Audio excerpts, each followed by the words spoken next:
Yahoo! Mewtwo here. I approve this Canada Dry ginger ale and lemonade. It's great stuff. Anyways, we have a Squeers here, and today we have another mouse review. And it's not gonna be a Mad Mouse Minute because it's actually a decent mouse, supposedly. It's very decent. All right, let's take a look here.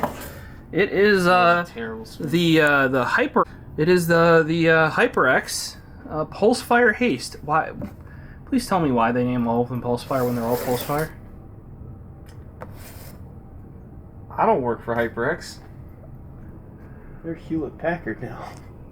Oh yeah, for those of you that don't know, yeah, half presses focus, which you're gonna need to do since you're much farther away. That was me not being able to focus. I think it's dumb that the record button and the focus button are the same button. Alright, there we go. But yeah, so HyperX Peripherals, part of HyperX, and Kingston got bought out by HP Omen. Yeah, but Kingston still makes SSDs and RAM. That's a wholly separate entity right there. Right, but that's because that's actually Kingston, not HyperX. HyperX is a subsidiary of Kingston. So they sold off their peripheral division. Yep. To the almighty Hewlett Packard. Yep, because HP wanted it for the HP Omen brand, which makes sense. We've had a couple things from them. They're decent. I thought their desktops. I've dealt with a couple of those. They're pretty well designed. When was the last time you used an HP Omen? gaming mouse or keyboard though? I use that one all the time. The one with the reactor. Yeah. With the metal cable. Yeah, I like that one. That's probably okay. Yeah, I like that one. I got the Vector you gotta remember wireless. how many crappy mice HyperX has also made though. That wireless one. Whoa. And their MMO one? Oh god. Pulsefire FPS? No, the MMO one. Pulsefire Core? No, Pulsefire Surge? That was bad. Pulsefire Haste. Yeah. You couldn't even click properly on that one. Which one? The Surge. You could. That was one that had the issue where if you clicked at the same time, they fixed that. Don't worry about that. The G Pro Wireless also had that issue, alright? And that thing was $150. So let's get on to, you want to get some close-ups of the box Yeah. here? We'll point that with down. this, we're not going to use the point to point, we're going to use the nice actual permanent marker. Your arm right there. That's a little too close, I think, for focusing. I might have to back no, that that's up. fine. Bring it back. Does it show the boxes? Yeah. Okay. I can still see the boxes. Well, no, I mean, it's like when you focus, does it show the boxes when you focus? Yup. Okay, because if you're too close, it doesn't actually do. Oh, you okay. You can't focus. Why don't you flip her around, spin her around, show everybody. Alright, so here though, 55 grams, no. 59. Hyperflex cable, probably just one of those, like, you know. No, that's actually, spoiler alert, I opened mine already. It's actually really good. It's okay, it's real thin and flexible. 3335 sensor. I don't know if I've ever had one of those before, have I? Yes. What's it in? Everything that is wireless. Oh, okay. So, yeah, if you've had any sort of wireless mouse in the last probably couple of years. Things, it shows honeycomb, and I like how the logo for the honeycomb is an octagon there. Yeah, don't worry about it. And then we have slippy, like you can't drive, like watch out, loose surface or slidey road for like the white slippy feet. They're actually really good. This is a very good mouse. Which is good to hear because HyperX is very hit or miss. They either make stuff that like is very good, and then their next product will be shit. No. So this one. I don't think anybody saw this one coming either, did they really? Like I didn't expect this out of HyperX. All the reviews I've read have basically just been like, holy shit, what did they do? They still have their weird packaging where the top doesn't open all the way. Yeah, you can... And then the fancy inside that is way over-engineered. They give you a lot of good stuff, though. Here's another thing. Why use the molded plastic... Sir, you forgot that on the inside of the box. Okay. Right, well, I'm going to give them crap for this, though. Why use the molded plastic? That would be normally when the top is open and you can try it. When you can't open it and try it. You know, when mine came in the mail like that, basically, and all dented in, it kind of protects the mouse, though, you know? What if they just had cardboard and it was a box? I mean, Logitech does that, too, do they not? Yeah. No, this? Not really anymore. They just do the thing. I mean, they're just not very, like... You know, yeah. Oh, this is pretty good. Like, that environmentally friendly. That's good. Yeah. Not as good as if they would have just wrapped it around here. Yeah, but it's still better than... No, but like wherever. bunching it up? Yeah. Much better, yes, I agree. Or folding it over. Yep, I agree. Hey, I'm giving them props. I'm just saying that, you know, if they're going to use this design, then they could use this extra space to wrap it around. Props from Prof. Props from Prof. This is a nice feeling cable. That's what I said, yeah. It's a little thin, but it's super nice. Yeah, this packaging is way over engineered. They need to... When was the last time you opened up a Corsair box? Yeah, I know. Yeah, those are super over engineered. Alright, put your hand on that thing. Tell me that is not. How did I miss the garbage from like literally 2 inches away? I don't know. Oh yeah, this is almost too thin because it's like folding up on its own weight. Yeah. Okay, that's a pretty good shape. For me, I'm gonna say for some of you more fingertippy dudes, probably better because the bump is basically right where that line is. Yeah. I like my bump like back here. You're talking that hump? Yeah. On it? Yep. It's even. It's like dead center. Right, but it's right below this knuckle for me, basically, and right on that line.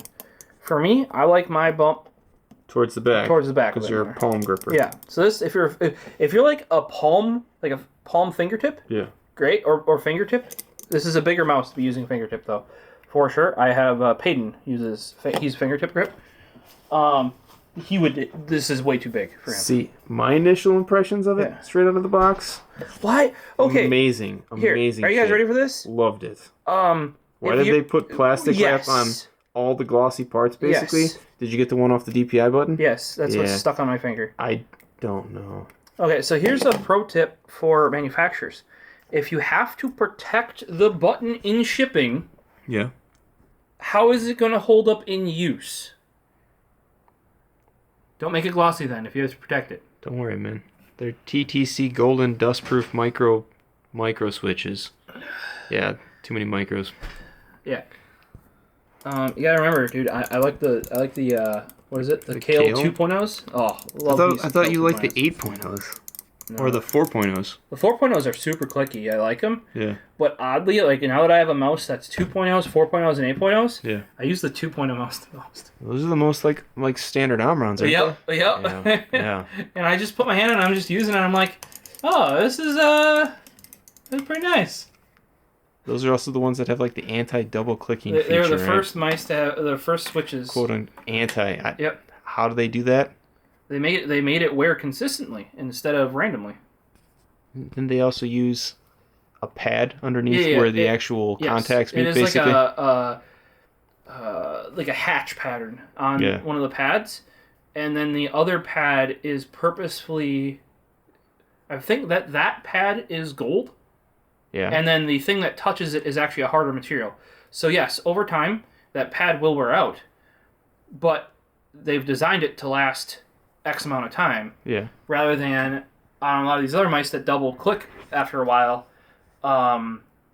It's because over time when they get more worn, they're not making as good contact anymore, or they get like their debounce is much faster or slower depending on like how they're wearing. Yeah. Whereas those are designed to, yes, they technically I think wear more, but they're wearing consistently over the course of the switch, basically the life of the switch. And then that hatch pattern makes it so it's always a consistent contact because it's a big pad rather than a little like nubbin, essentially. Aren't they also like gold plated on both the actual the contact point and the contact pad too? So it's not like one is gold and the other is a lesser metal. So it's just basically one, the stronger one, wears essentially into the other one until it loses some of its electrical conductivity. I don't know how I feel with the scroll wheel.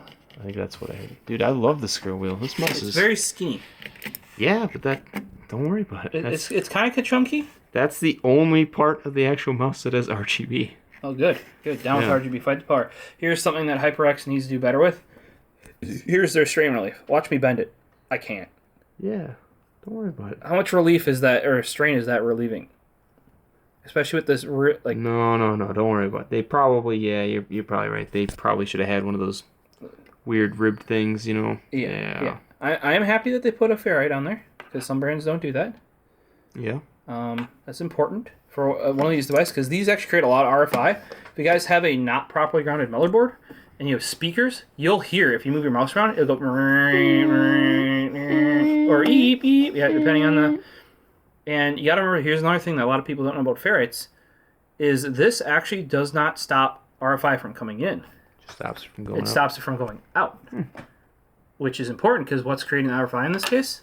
The moose going X and Y axis-y and going meep, meep, meep, meep, meep, meep. I think that's how nice sound, right? Yeah, somewhere around there. Okay. It is very slidey, even on this like random wooden thing. You want me to show these off here? They also give you grippy boys. Well, they give you some grippy boys and some spare feet, which is nice. Yes. Now did they do the one mistake though of putting the screws under the feet? I mean, yeah, of course they did. So here's this amazing thing, guys. Why would you need to do aftermarket customizations to this? Like, the cable's already good, right? Look at this. I'm just saying, would it be that much harder to not put... Okay, it's just like laptops, right?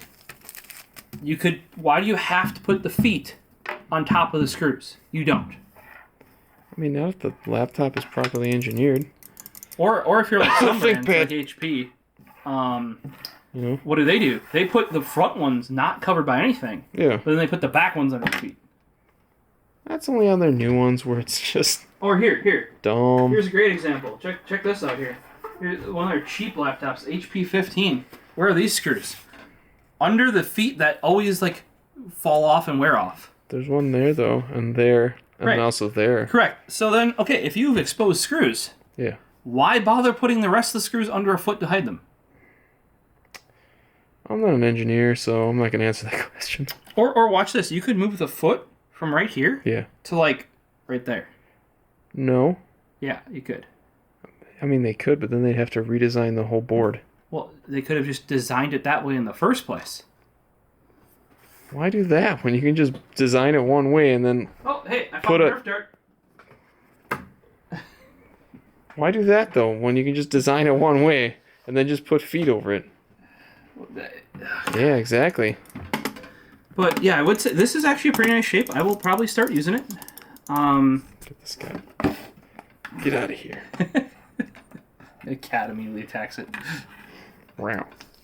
So you want to take some close-ups here? I'll give I'm you a 360. I'm gonna see how yours feels compared to... Feels pretty good. Those mine. Are here. Oh. There's some clicky clicks. Dropped it. I mean, this is essentially GoPro. You're not going to hurt it. I'm pretty certain. Dropping it. If I recall correctly, these are the same switches used in the AirX 3 wireless and the AirX 3. I'm pretty certain. AirX. Well, I thought you were going to say Rival 3 because the AirX 3 and Rival 3 feel... The Rival 3 uses, quote-unquote, I'm pretty certain, variants of Zippy switches. Yeah. They're 60mm switches that they have for it then. I've taken my AirX 3 apart to fix the sag buttons on it, right? Just add a little bit of spacer there. Yeah. And yeah, I'm pretty certain they're TTC gold. All I know is that the AirX 3 feels way better than the Rival 3. And I use both daily. The AirX 3 or the AirX 3 wireless? 3 wireless feels way better than the AirX, the Rival 3 wireless. Yeah. And Rival 3. I swear, and this is going off the subject from this mouse to whatever, but I think the shape on the AirX 3 is different from the Rival 3. It's not. I mean, you can even tell if you grab the Rival 100 or 110 and then you go to the Rival 3. Yeah, that's a different shape. It feels different. Yeah, it's different and shape, I feel like the AirX is more like that shape than the Rival 3. It's literally the same. I mean, I use both daily, so like. Okay. I have if you guys are wondering, I have a Rival 3 at work. Yeah. You telling me that. And then I have a Rival 3 wireless. And you've never replaced the battery in that thing yet? No. Because I heard. And I use it daily. I use it on Bluetooth at work. I was gonna say I read reviews though. But that is why I mean they're probably running like 20-minute off time, 100,000 million hertz. 100 million thousand hertz. 100 million thousand. No mouse has that amount of hertz yet. We got one that's close. We got one that's close. Coming out, guys.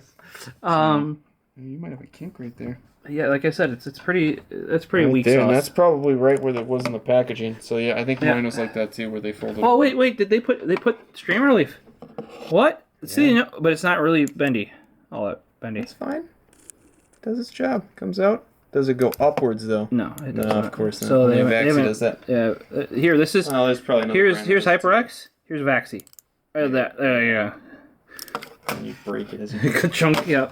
But yeah, no, like if you guys especially are a fingertip, this is a bigger fingertip and a big meat paw of a hand that's bigger than mine. Yeah. Or if you're a palm fingertip, like you're mainly here, but you're doing palming. I feel like these do help with the width. So if you're looking to add a little bit, if it's a little too narrow for you, yeah, you can put the side grips on, not the fingertips, and it feels. I think it's like a Sensei, basically. It kind of feels a little bit more contoured, a little more narrow. I mean, the closest competitor would probably be like an FK. I think is what I would saw compared to, or an FK2. But if you guys, one thing the reason why I'm saying more fingertip is because of the hump. Yeah. The other thing is it is a wide, flow mouse. Yeah. I think even the Sensei has a bias towards the back. Yeah. The hump is like right here. So the closest competitor would be the Zoe FK. That series. So yeah, if we want something that's wider but lower, like we're talking Sensei wide, maybe even a little bit wider.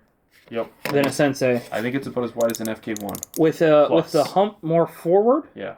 That's kind of what it feels nice in the hands. Yeah. My main issue, and I can already tell you this, is my thumb rests on the side buttons because I have a big old fat right thumb.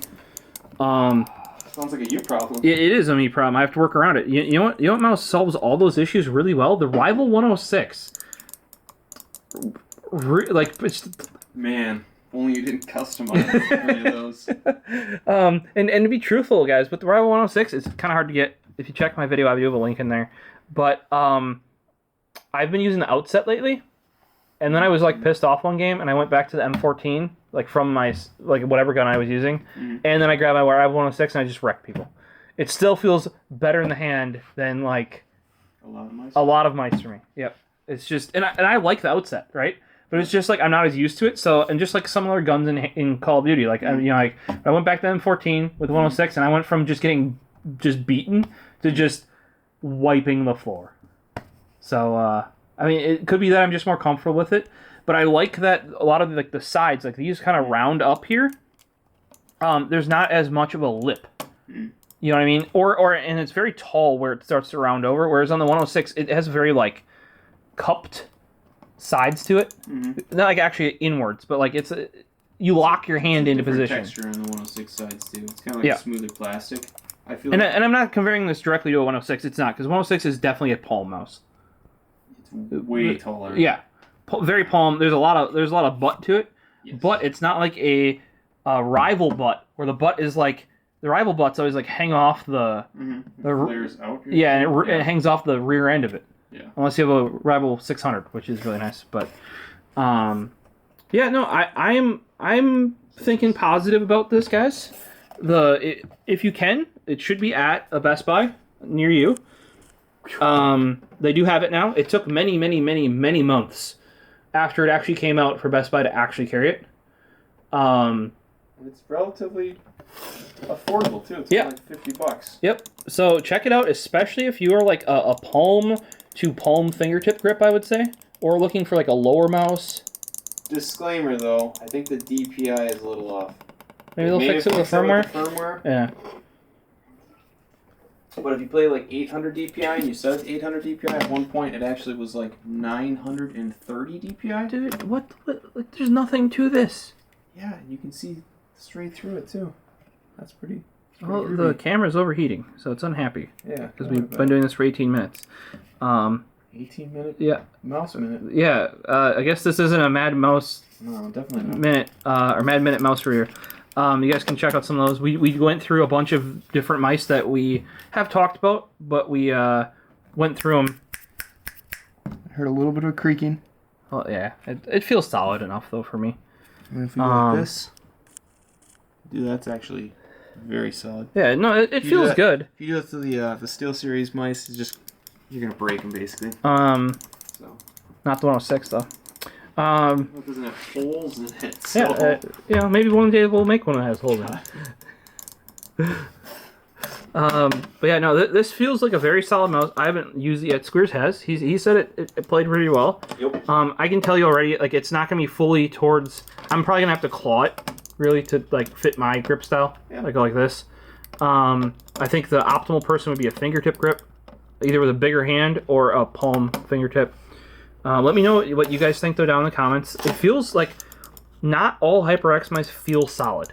Or if they feel solid, they're like a brick. Like they're just like... Yeah. This is the first one that they've actually put together that was like lightweight and actually felt like a good mouse. Yeah. Because realistically, in my opinion, the only one prior to this that was actually good was the original and then the updated version, the Pulsefire FPS. Oh, yeah, that one just had a weird scroll wheel though. Yep.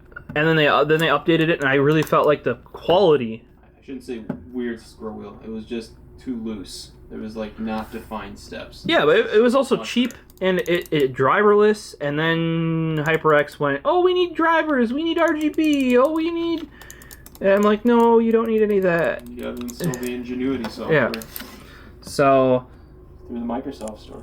That's kind of how HyperX has always started with their peripheral products. Is like because their original keyboard too was amazing. You remember it was just a standard 104 key mechanical keyboard. Mm-hmm. And they're like, oh, but we don't have any marketing craziness we can put on the box to sell these. And then they made awful keyboards for a while after that. I think I have one of those original ones. Yeah, they're really nice. They're like just a simple USB, either blue or red, I think. I got the one with blues. Yeah, that was the one that they sold at Best Buy. I don't know if they ever sold the one with the other switches at Best Buy. Yeah. But yeah, and then this seems to be a return to form, in a way. Hopefully they fix that mentioned DPI thing, but they could really, up their game on the strain relief here quite a bit. At least the cable's really nice. Yeah. It's then flexible. Yeah, like I said, I pulled it out of the box. You heard my response, and it feels good. They need to fix this USB connector here, though. That is awful. And by that you mean don't do hard plastic and then just no strain relief on the to a super flexible thin cable? Yeah. Or what you could do is do the HP owns them now. Uh-oh. Well, we're done. It overheated. Alright, guys, we overheated. Squares has been giving me a lecture on, I don't know what. 3335. Yeah, like what mice it was in. Yeah. All sorts of mice. Here's a lot of wireless mice. Here's another take a look at the box for the HyperX Haste here, and then we're going to cut it off. That was post-punch. But yeah, he was interested in the 2-year warranty that was in there and how all the other languages are on the inside. That is kind of interesting. They're probably just required to have them someplace, and they're like, well, it doesn't look good on the outside because it would be just splattered in stuff, so let's hide it on the inside. And I was explaining to him why it has a 2-year warranty. If it's sold in Europe, you have to have one. Unlike in the US, where you don't. You don't even have to have a year warranty. If you look at Xbox controllers, they're 90 days. Get effed right there. Suck it. Microsoft. Even the Elite controller, the $150 controller, is a 90-day warranty. A controller known to have issues. Thanks a lot, Bill Gates. He doesn't even work there anymore. Yeah, I don't even think he's on the board even anymore. He's just buying up all the farmland. But yeah, so I would say give her a shot. It feels pretty good, especially for HyperX mouse. Maybe a little bit squishy on the side buttons. Initially, like there's a little bit of mush to them. That was one of the things I saw. People were reviewing it was they had to push them in really far. My copy doesn't feel that. I don't feel like I have to push them in really far. There's mush. It does click. Yeah. It does click, but they feel kind of mush. Just like. I mean, the front one feels substantially better than the back one, but I think that's for every mouse that's basically out there. Every mouse that's holy. The non-holy mice, I don't think tend to have that issue. In some mice, I think the back actually feels better than the front. In some mice. Only the Death Adder. Oh, dude, the Chroma, Death Adder Chroma, guys. If you make a mouse, go use a Death Adder Chroma. That is your benchmark. Benchmark right there. For thumb buttons. For thumb buttons. What you do is you take the main click buttons. And you put them in the side, and you make it so you actuate them directly. Not gonna lie, I kind of like the thumb buttons on the Logitech Pro. Not the Pro Wireless. The original. The Pro, and not the 305, because that has a wonky back button on the 305. Well, those are different switches, I think. It's same shape of mouse, though. Yeah. But yeah, either way, give it a shot. Especially, like I said, if you if you're a bigger hand fingertip, or if you're a palm fingertip user. Or if you like a lower, wider, flatter mouse. It's not flat, guys. There are definitely lower mice that I own. Yeah. But it is quite flat for how wide it is. Or if you like an arch on the mouse that is more forward. You know, it's like about there. Whereas a lot of mice I use are about, you know, there. 2/3 of the way. And then the mice that I don't use have them, like by SteelSeries, have a bump there. Oh, you mean like Zeiss Rail? On the extra fine mouse that's coming out? Yeah. I will probably buy one just because it's Zyme's mouse. Yeah. I think I'm actually already either pre-ordered or signed up for a pre-order or whatever. But I'm just interested to see what he makes. To me, it reminds me a lot of early mice. Like, I've seen mice that looked like that before. Yeah. Not exactly, but that general idea of like a wedge. Yeah. The original Wingman and Mouseman from Logitech was basically a wedge. So it's highly regarded. People loved it. I think it's definitely a grip-based thing, and if you give that to your average gamer, I don't think they would like it. Not nowadays. No. It's a very niche market, I would say. So, but yeah, check it out. HyperX made a good mouse again. Surprise. That's probably going to be the title of our video. So, you know, maybe throw, like as Scrooge said, I've had heat shrink 3-to-1 that's sized for USB cables. Maybe toss a bit of that on here if you end up liking it, so you don't, you know, break it. Or rely on that 2-year warranty. If you think you can. But remember, HyperX isn't HyperX anymore. They're HP. So I don't know what that's going to happen with warranty and stuff. Do you go to HyperX? Do you go to HP? Who knows? Well, we'll see you next time. It's been a longer video than we expected. And but it's for a decent mouse. So you guys have a good one. Hit subscribe, like, all that fun stuff if you want to see more videos in the future. And as always, I'm at the Propsist on your social medias, and the channel is at Tech Exchange Though. We have a Squirzer over there, who you can find you know, down in the description. And Gertrude just showed up as well. We'll cut it off there.